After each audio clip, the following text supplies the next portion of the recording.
Eh bien voilà, bonjour. Mesdames et messieurs, comme vous le savez, tout le plaisir est nôtre de vous savoir très nombreux devant votre petit écran, attendant avec impatience et patience ce nouveau numéro d'homéostasie. Et il est tout à fait homéostasique parce que nous sommes donc dans la 5e partie de ce thème, somme toute palpitant, sinon profond, hein, la restauration de l'Église avec l'homme de Dieu charismatique, hein, on ne le dirait pas assez, l'apôtre Rollin Eyoka dit Jean. Et pour ceux qui prennent le train en marche, on leur dit que Jean, ce n'est pas par hasard, ni une autoproclamation, mais c'est de par la volonté divine, lui-même fort de la mission qu'il confie donc à son fils, à son serviteur, lui donne comme ça là, ce nom-là, Jean. Et la spiritualité de profondeur aimerait creuser un jour en profondeur, parce que ça cache bien des choses. D'où vient-il que Dieu du haut du ciel puisse comme ça là donner un nom à quelqu'un? L'homme de Dieu sur ce plateau se prendrait pour Abraham ou quoi?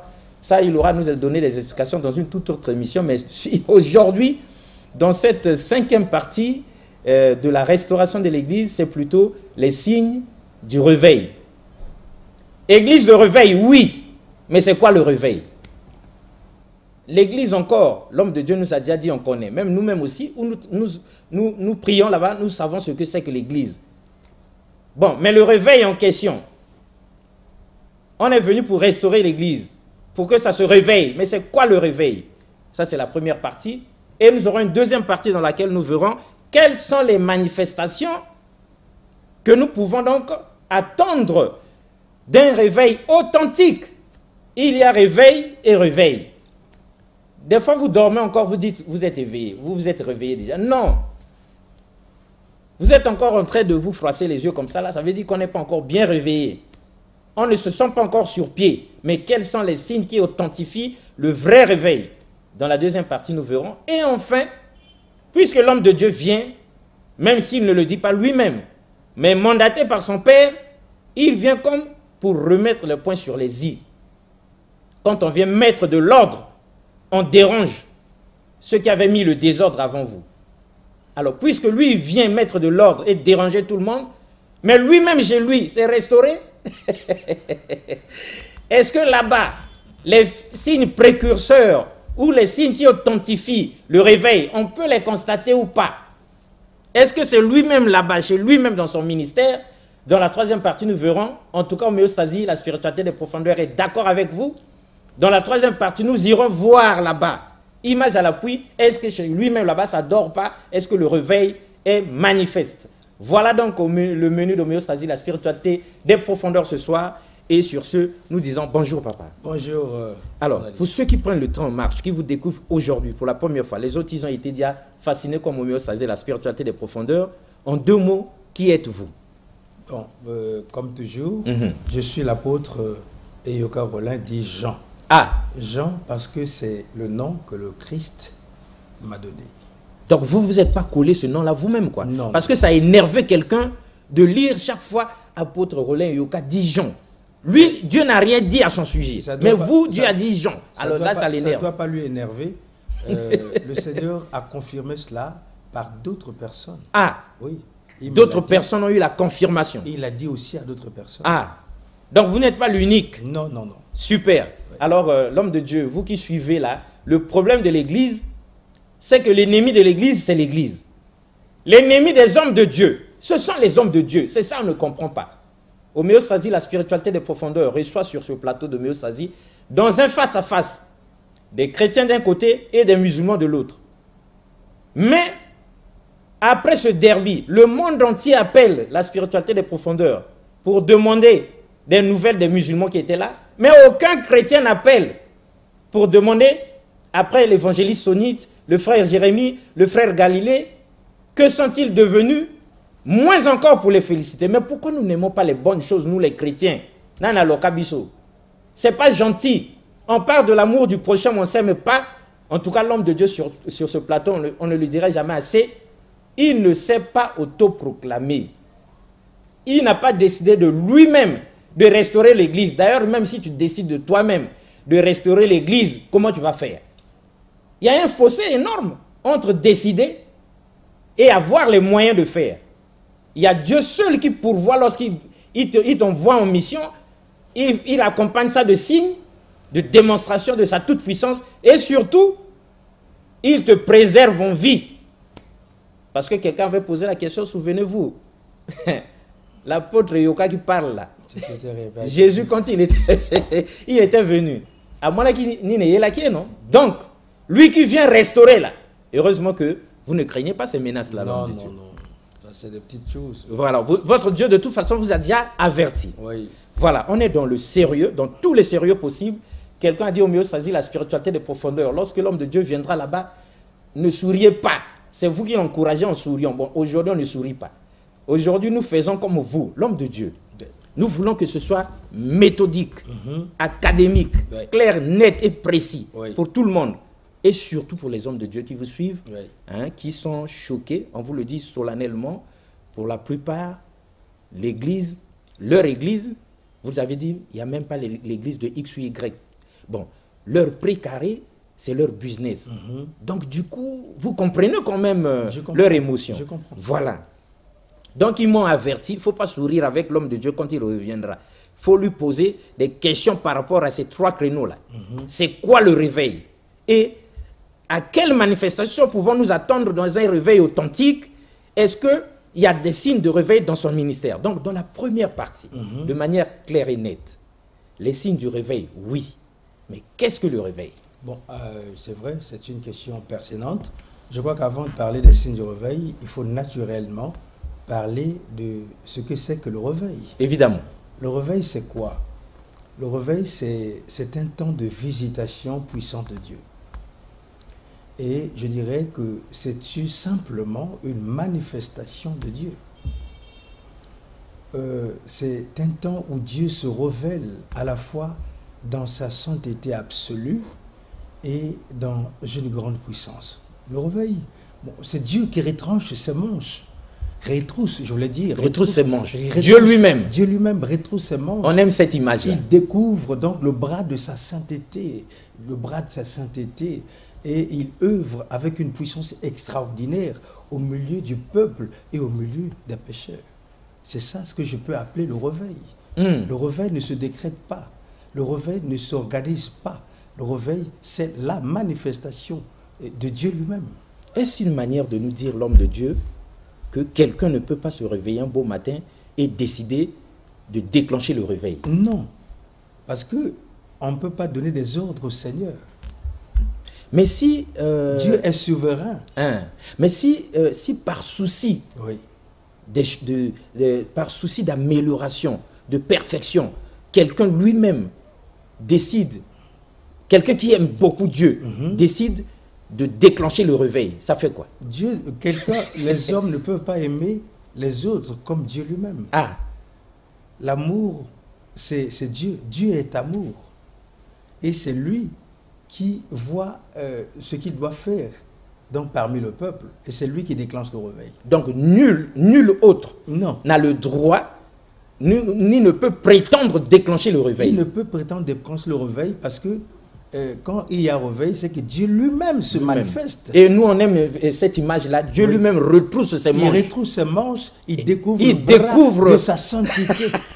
C'est puissant comme image. Avec une puissant comme extraordinaire au milieu du peuple et des pécheurs. Mais l'homme de Dieu, quand vous dites des choses comme ça, on a l'impression que en ce net moment, Dieu a décidé de vraiment retrousser ses manches. C'est ce qui se passe. C'est ce que nous voulons révéler aux autres. Super. Que Dieu a décidé de retrousser ses manches et de découvrir le bras de sa sainteté, montrer au monde entier qu'il est Dieu et qu'il est capable, s'il le décide, et de réveiller le peuple. Quelqu'un dit que ça fait beaucoup de décennies, parce que c'est dans les années 80 que le réveil s'est déclenché. Le réveil, entre guillemets, s'est déclenché, mais on n'a jamais vu Dieu retrousser ses manches. Ça sort d'où cette image-là, l'homme de Dieu?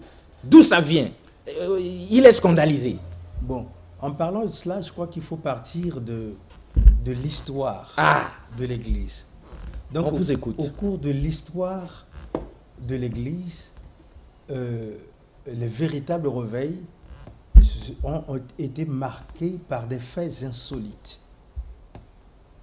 La manifestation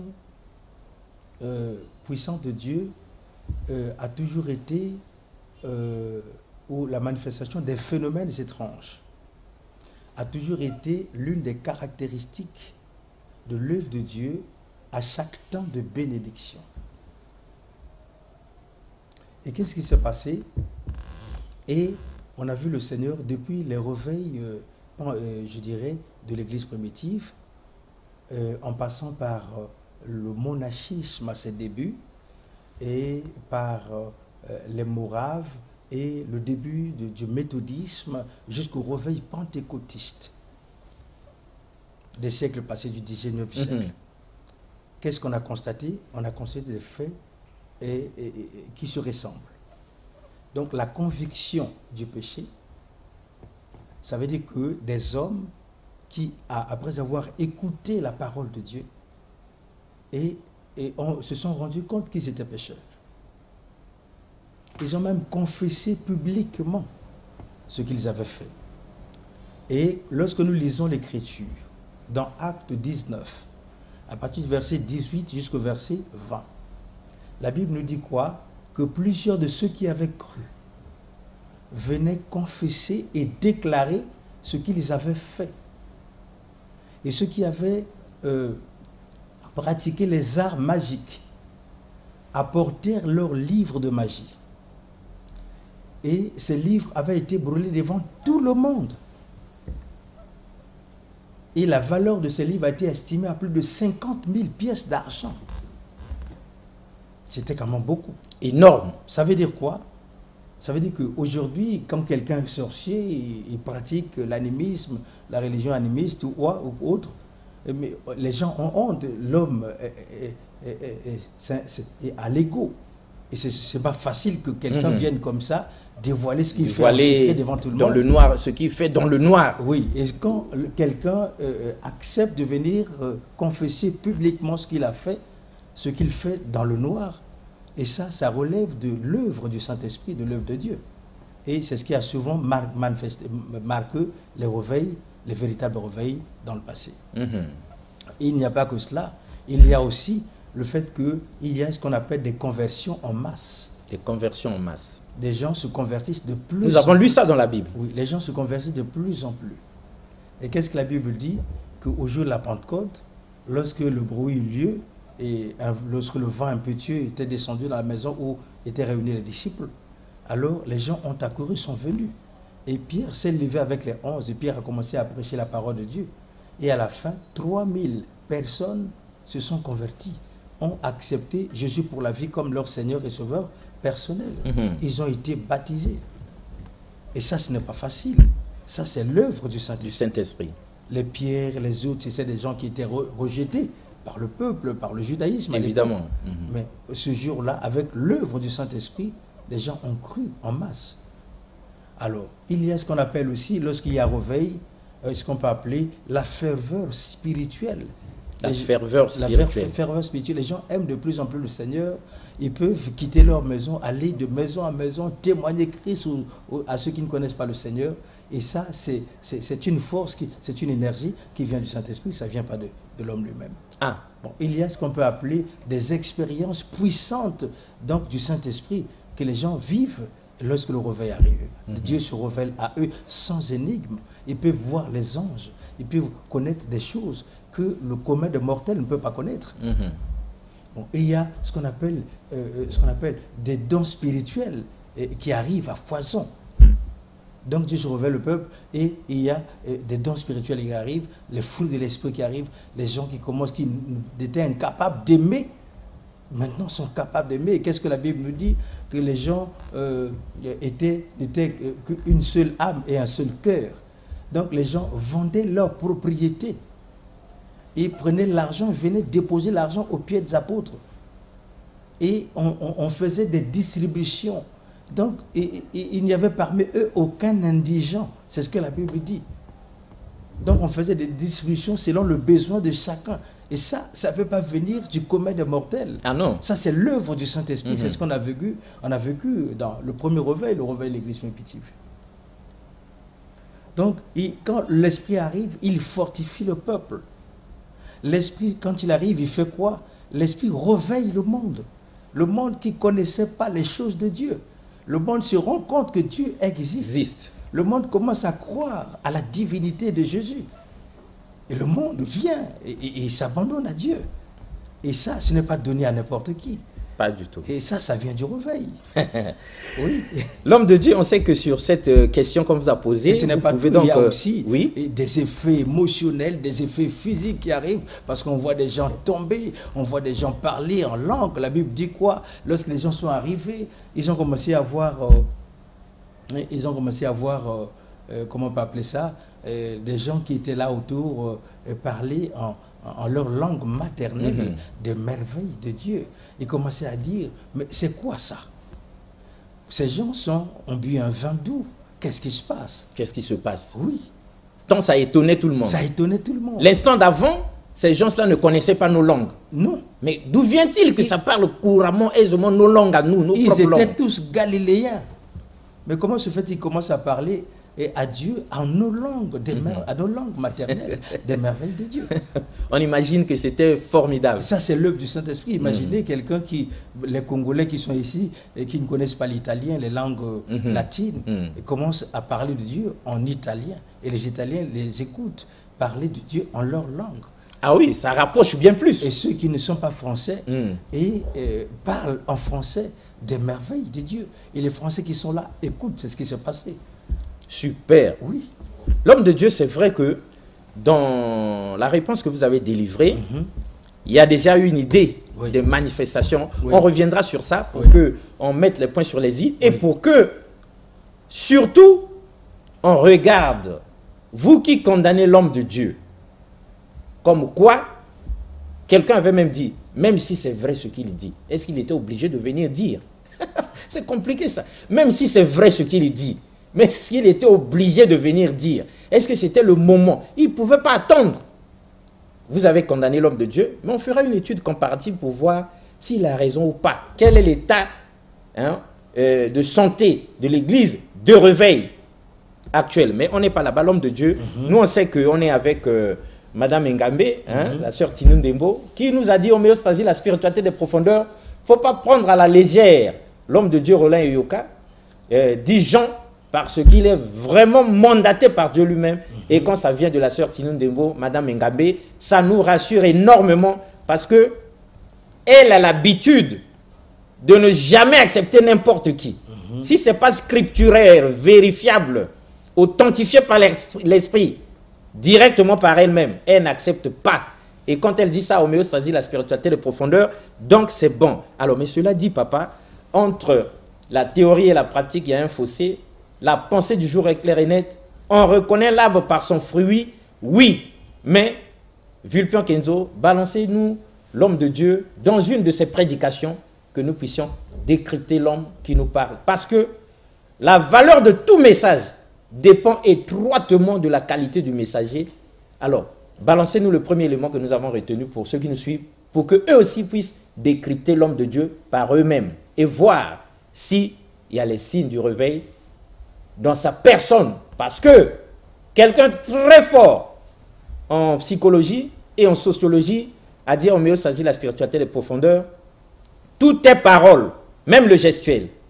Donc, on va décrypter l'homme de Dieu dans son ministère, dans l'exercice de sa mission.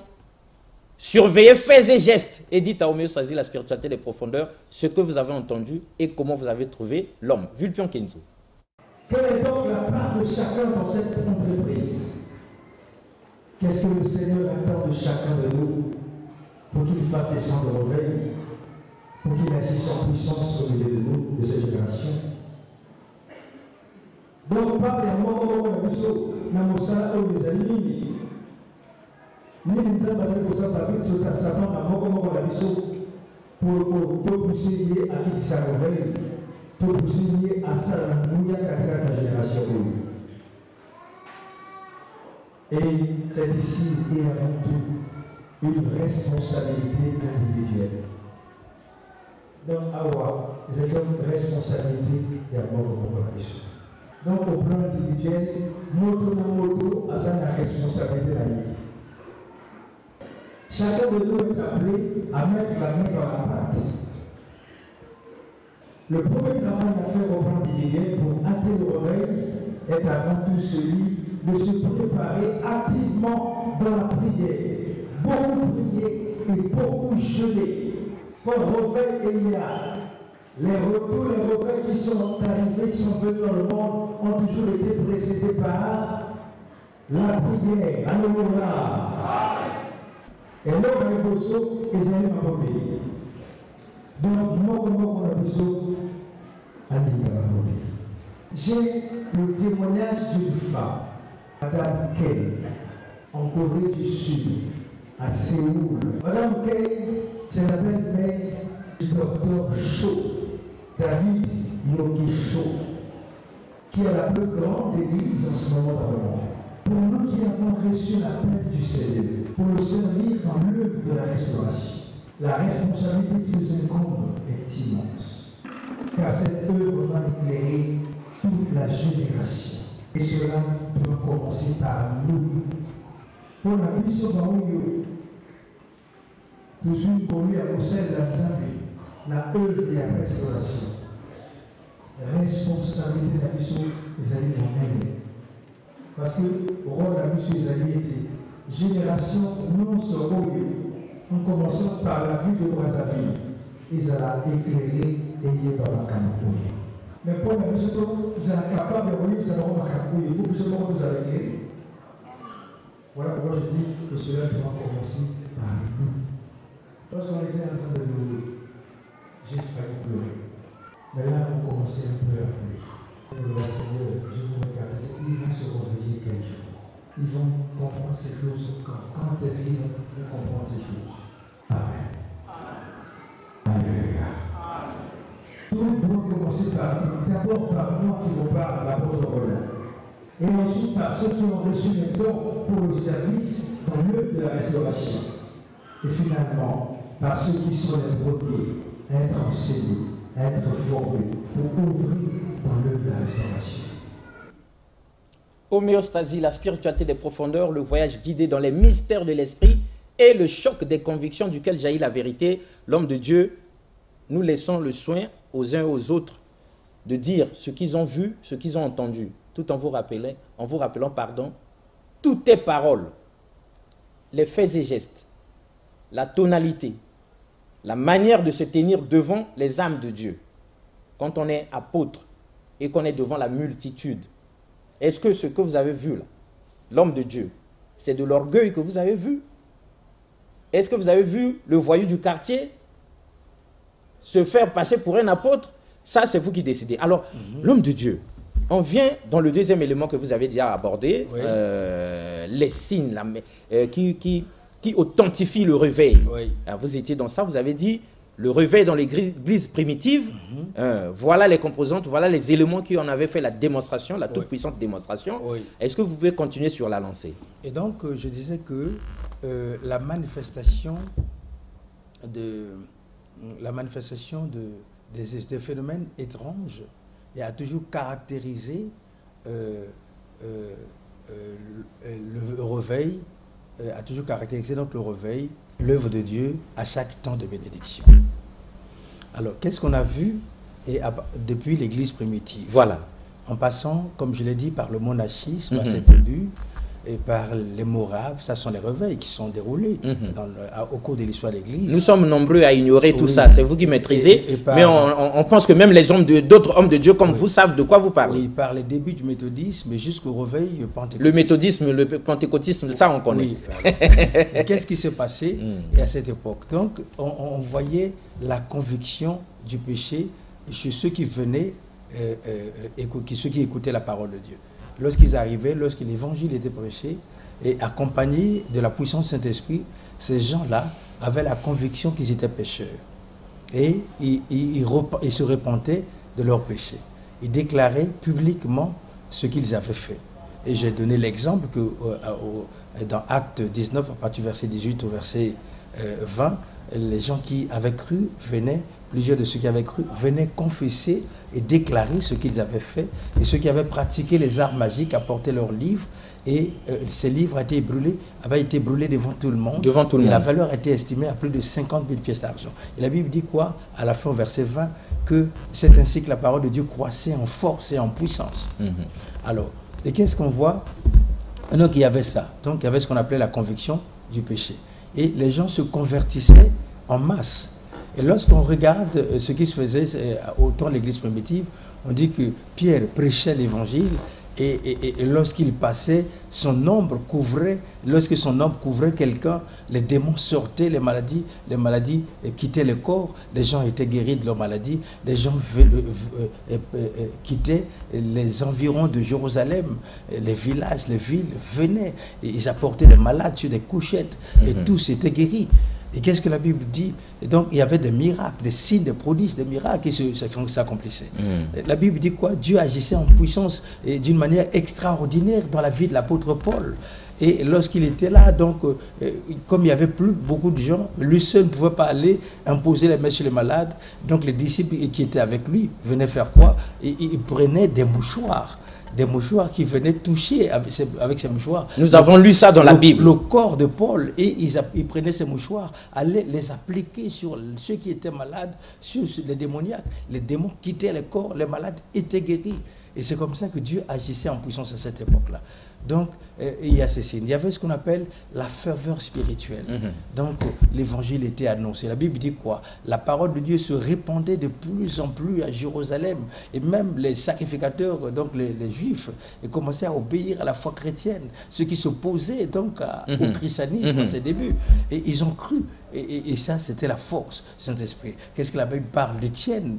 Je ne manquerai pas ici de parler d'Étienne, et qui discutait avec quelques juifs qui venaient d'Alexandrie et autres, et dit, ils étaient incapables donc de discuter avec Étienne, mais ils étaient incapables de résister à la sagesse à laquelle Dieu avait donné à Étienne. Et ils étaient obligés de dire de l'amener devant le Sanhédrin, de dire que cet homme-là parle contre le temple, contre la loi de Moïse, ainsi de suite. Et ils ont essayé de mentir sur lui pour qu'il soit tué. Mais l'évangile a été annoncé. Donc, de plus en plus, la parole de Dieu était répandue sur Jérusalem, et les gens, les sacrificateurs croyaient à la foi chrétienne, et ceux qui venaient étaient de plus en plus nombreux. Donc, l'Église est augmentée. Et vous avez vu, quand Étienne avait été tué, les gens qui étaient dispersés, et qui sont allés en Samarie, dans la Judée, en Asie mineure, ils n'ont pas croisé les bras. Et c'est ce que j'ai appelé la ferveur spirituelle. Donc, malgré les persécutions, malgré tout ce qui arrivait, mais ils annonçaient l'évangile. Philippe est descendu à la principale ville de Samarie. Il y a prêché le Christ. Et c'était merveilleux. Les gens ont cru en masse. Et même Simon le magicien avait cru au Seigneur. Il disait lui-même que ça, c'est vraiment la puissance de Dieu, la grande puissance de Dieu. Alors, les gens qui étaient allés jusque... Donc, il y a eu des églises qui sont nées à Lydda et à Jopé, un peu partout dans la Judée. Et les églises, ceux qui sont allés en Asie mineure jusqu'à Antioche. Et l'église a été annoncée non seulement aux Juifs, mais aussi aux païens. Et c'est comme ça que les païens aussi ont écouté la parole de Dieu. Donc, il y avait cette ferveur spirituelle, et il y avait ce qu'on appelle des expériences puissantes du Saint-Esprit, spirituelles puissantes du Saint-Esprit. Je prends l'exemple de Corneille, qui était un Italien, et qui, en priant, à partir de 15 heures, a vu un ange du Seigneur le visiter dans sa maison. C'est très fort, ça. Lui demandant d'aller appeler Pierre, qui était à Jopé. Et Dieu lui a parlé avec beaucoup de précision. Et c'est des choses comme ça qui arrivent.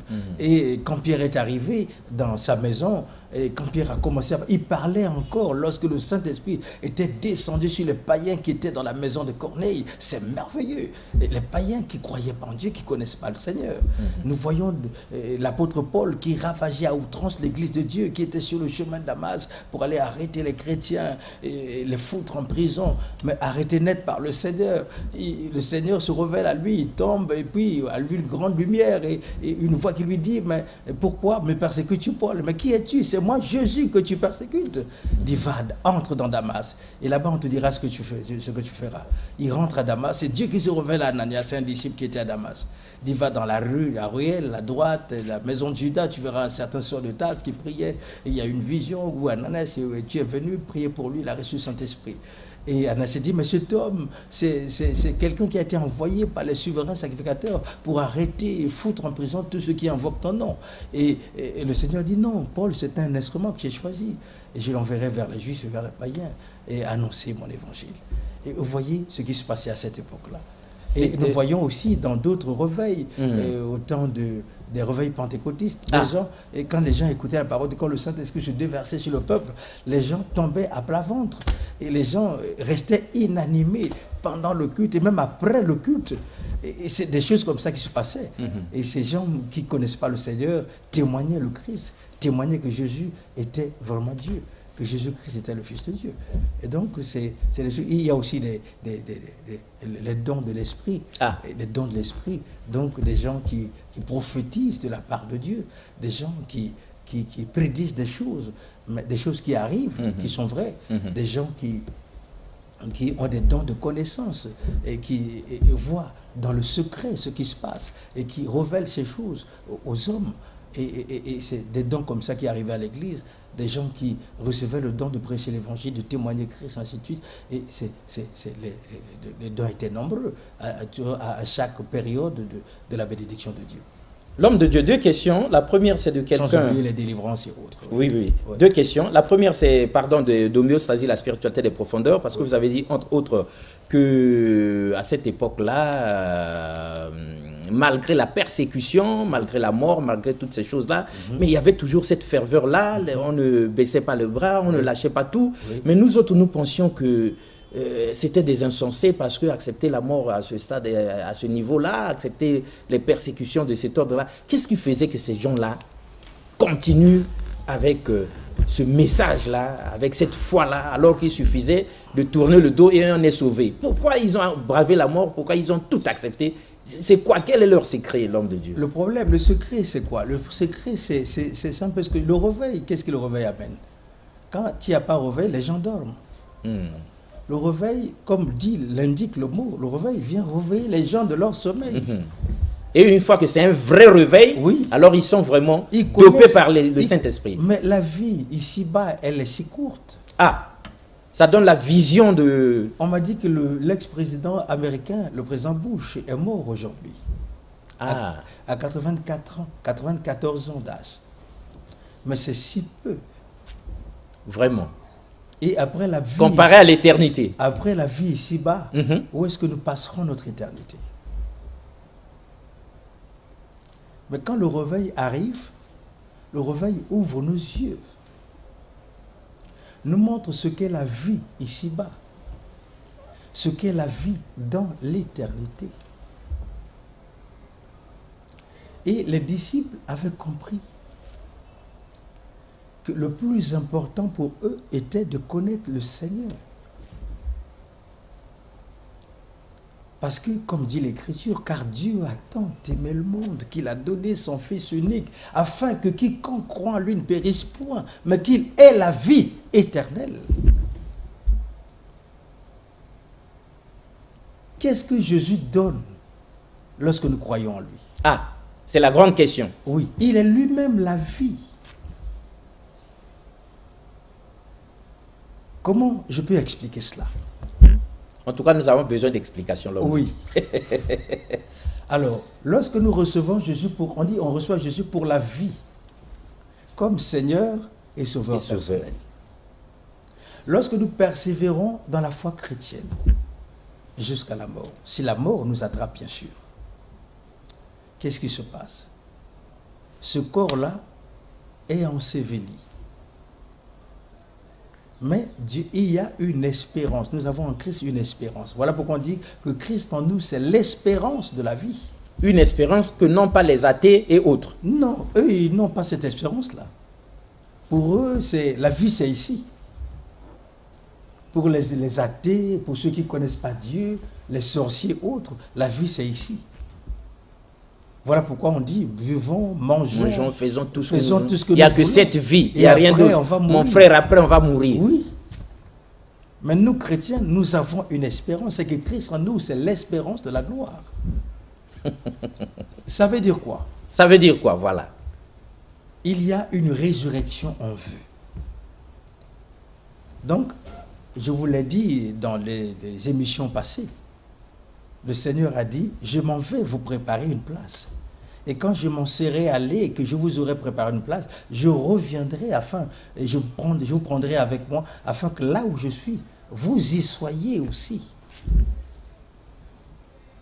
Donc, il y a ce qu'on appelle l'enlèvement de l'Église. Ça, c'est la première des choses.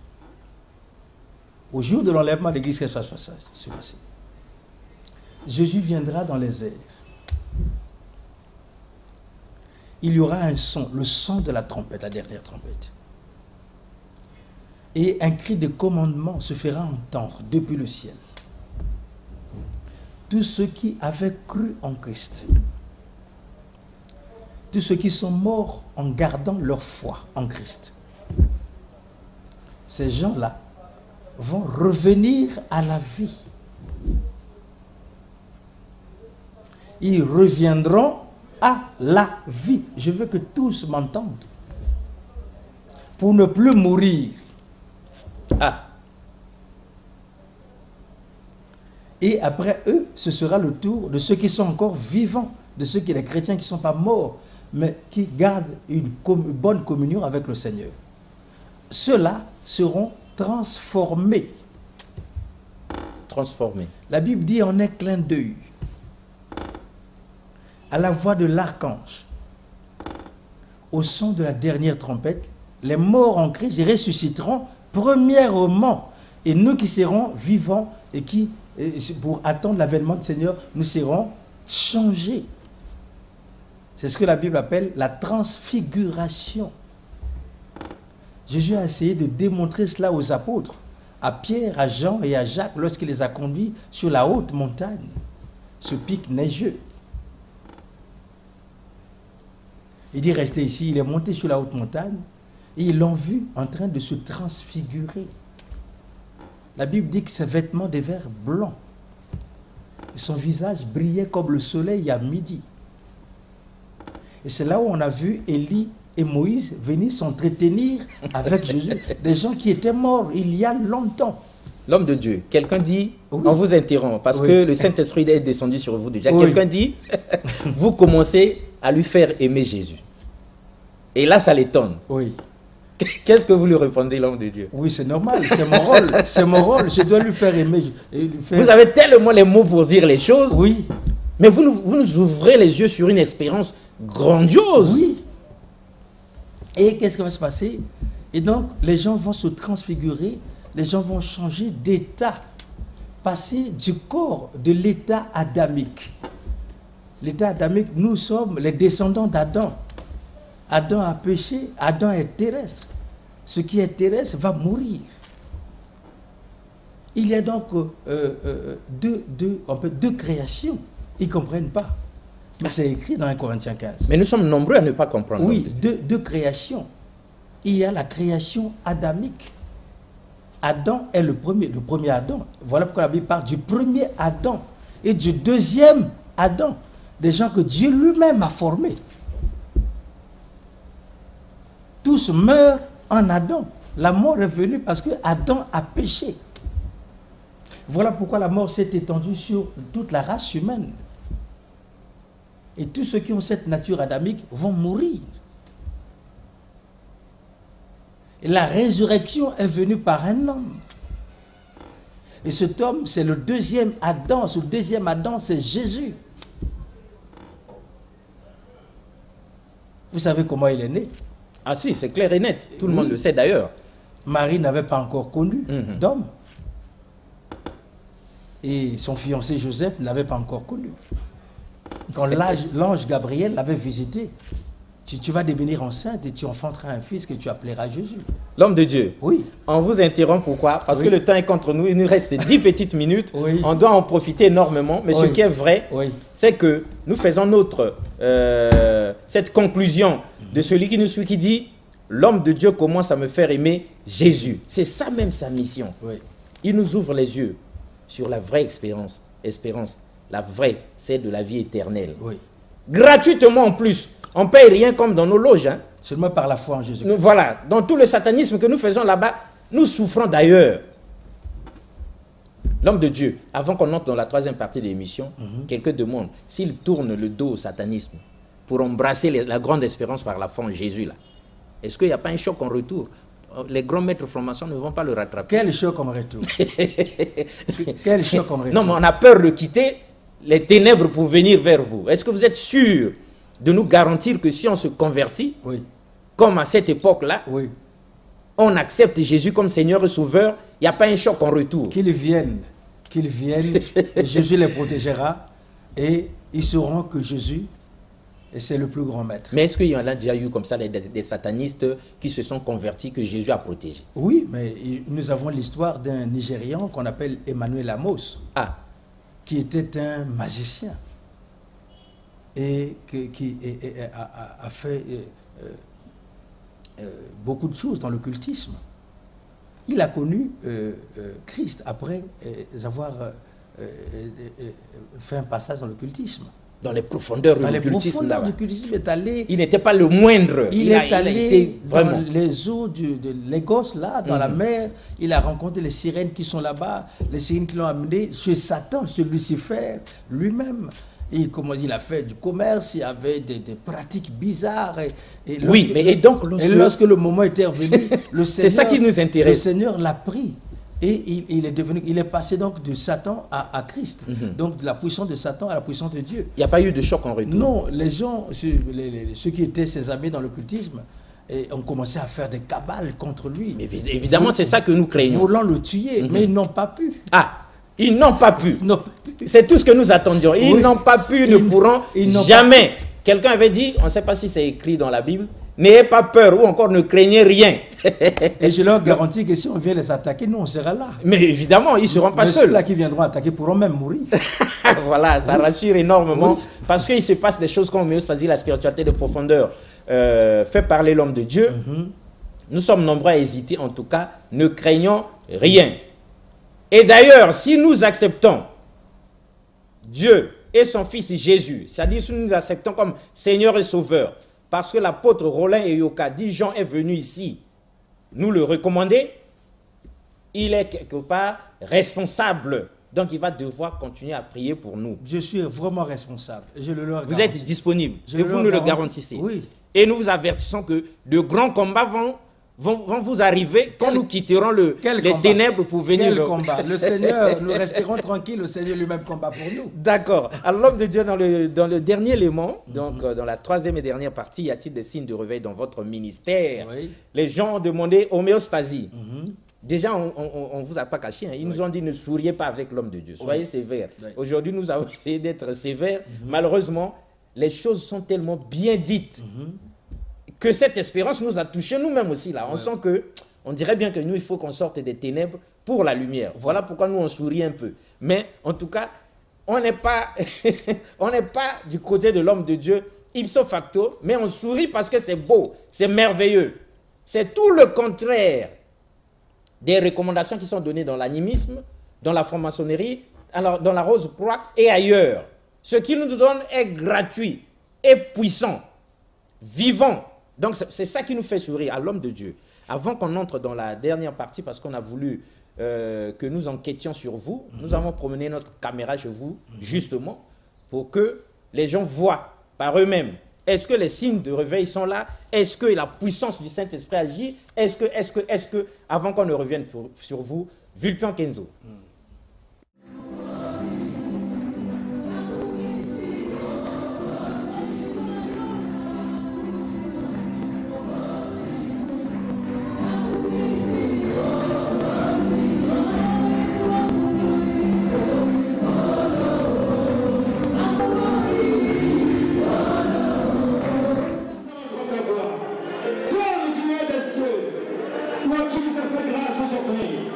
Je recommande là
Homéostasie, la spiritualité des profondeurs, le voyage guidé dans les mystères de l'esprit et le choc des convictions duquel jaillit la vérité. Ça fait 15 ans qu'on est ensemble. 2003-2018, ça se fête. Et ce sera donc le 22 septembre, le samedi 22 septembre, à partir de 10 h à la préfecture de Brazzaville. Certainement que papa sera là aussi pour honorer. Mais si Dieu le lui permet, parce que nous autres, les satanistes, nous pourrons être à la préfecture de Brazzaville, évidemment. Mais là-bas, n'arrivez pas si vous êtes sataniste et si vous n'êtes pas bien calé, parce que, justement, les hommes de Dieu, ceux qui ont été avec nous le long de la spiritualité des profondeurs, tout comme tous les autres, hein, peuvent être là avec nous. Nous serons donc avec le prophète Annie Carmel Otombongo, qui est marraine de l'événement, et sinon avec le président du peuple, Dean Elvis Okombi Talisson, qui a écrit « Au nom de l'amour » et nous allons décrypter avec les hommes de Dieu sur le plateau, tous les invités de Homéostasie, quel est le plus bel exemple d'amour depuis que l'humanité existe. C'est quoi aimer et jusqu'où on peut aller quand on aime quelqu'un ou quelque chose. On va décrypter les grands hommes qui ont brillé par des preuves d'amour à travers l'histoire de l'humanité. En tout cas, je ne suis pas sûr que ce soit Jésus, mais bon, les hommes de Dieu vont dire, l'homme de Dieu, si on vous demandait le plus bel exemple d'amour, c'est Jésus encore. Oui, c'est toujours Jésus. Le don de Dieu pour l'humanité. Le don de Dieu pour l'humanité. Oui. Car Dieu a tant aimé le monde qu'il a donné son Fils. Ok, donc on voit déjà l'homme de Dieu, vous décrypterez le moment venu le 22 décembre avec Homéostasie, la spiritualité des profondeurs. On n'oublie pas, avec la permission de l'homme de Dieu, on n'oublie pas de vous dire que samedi 15, nous sommes tous à l'IFC à partir de 18 h parce qu'il y a Cœur Sanctus qui va comme ça là, qui a un concert pour soutenir les enfants malentendants, malades mentaux, entre guillemets. Excusez-nous, on n'a pas le thème exact. Hein. On n'est pas contre les enfants autistes. Ah, là, Dieu nous a aidés.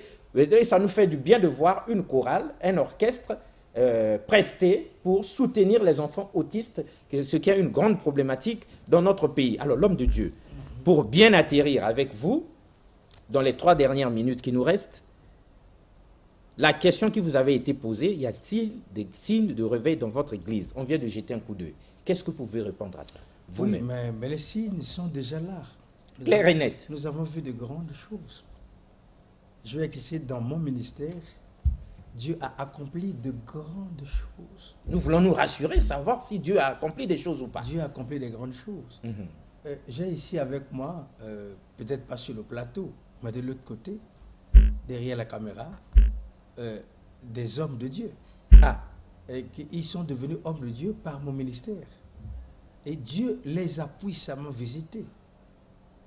Nous avons ici le berger Romial, qui a été visité par un ange. Visité par un ange? Oui. Vous nous aviez dit ça, donc c'était de lui qu'il s'agit. Non, ça c'est autre chose. Un autre. Non, c'est pas qu'un seul qui a été visité. Ce n'est pas qu'un seul, ils sont nombreux. Ils sont nombreux. On vous écoute. Qui ont été visités par le Seigneur. Et voilà pourquoi ils croient en cette œuvre-là. J'ai un autre, et il doit m'écouter là où il est. Pendant que nous étions en train de prier un jour, le Seigneur nous dit, quand vous arriverez à l'église, donc pendant le culte, et après la prédication, chantez-moi ce cantique. Et ce cantique parlait des anges qui sont descendus dans l'église. Et quand nous avons commencé à chanter le cantique, à entonner le cantique, la gloire de Dieu est descendue dans l'église. Et ce frère était le témoin. Il regardait vers l'estrade, là où j'étais. Il a vu la gloire quitter le ciel et descendre sur l'estrade. Il m'a expliqué ce qu'il m'a dit. Il dit, papa, est-ce que tu connais le film de Terminator, le Terminator? Il dit, il arrive que parfois, ils se font en liquide. Il y a comme un liquide là qui brille. Il dit, c'était quelque chose qui était comme ça. Il dit, ça quittait le ciel, ça descendait, mais il ne pouvait pas regarder parce que ça brûlait ses yeux. Et quand il a vu, il a commencé à pleurer, à crier, à pleurer devant tout le monde. Il a commencé à prendre la fuite, à fuir devant la gloire du Seigneur. Et la gloire est descendue à l'estrade. Il y avait une chante qui a commencé à courir. Elle a abandonné le micro par la présence de Dieu. Et parmi le peuple qui était là, les gens ont commencé à fuir parce que la puissance était tellement grande. Les gens tombaient en cascade. C'était merveilleux. C'était merveilleux, on imagine l'homme de Dieu, mais il nous reste 30 secondes. Oui. Si on vous les donnait, parce que après, ne soyez pas... Quelqu'un va dire, c'est écrit. Quand vous entendez cette voix, n'endurcissez pas vos cœurs. Ça, c'est la 5e partie. N'attendez pas que ce soit la 50e partie pour que vous compreniez. L'homme de Dieu, si on vous donne les 30 secondes pour clôturer pour aujourd'hui, parce qu'on reviendra, que diriez-vous? Je leur dis quoi? Le réveil a déjà commencé. Ça a déjà commencé. Le réveil a déjà commencé. Nous vivons déjà le réveil. C'est eux qui dorment.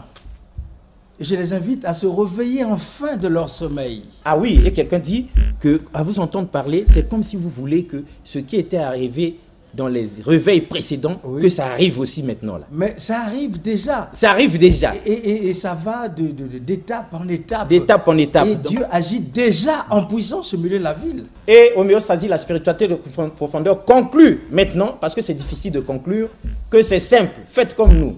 66, 68, rue Mbimi, Ngamakosola, arrêt SNE, la rue Mbimi, numéro 66, 68.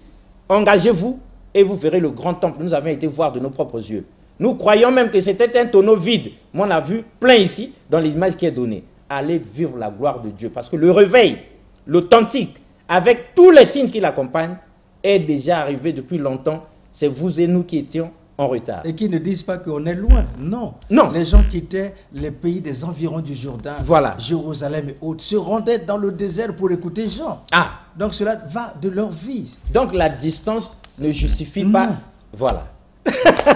Toutes mes félicitations, papa. Merci. En tout cas, nous avons reçu sur ce plateau beaucoup d'hommes de Dieu, mais vous faites parmi ceux qui nous ont vraiment impressionnés. Et sur ce, nous disons, on reconnaît l'arbre par son fruit. Au revoir et à la prochaine. Merci beaucoup une fois de plus.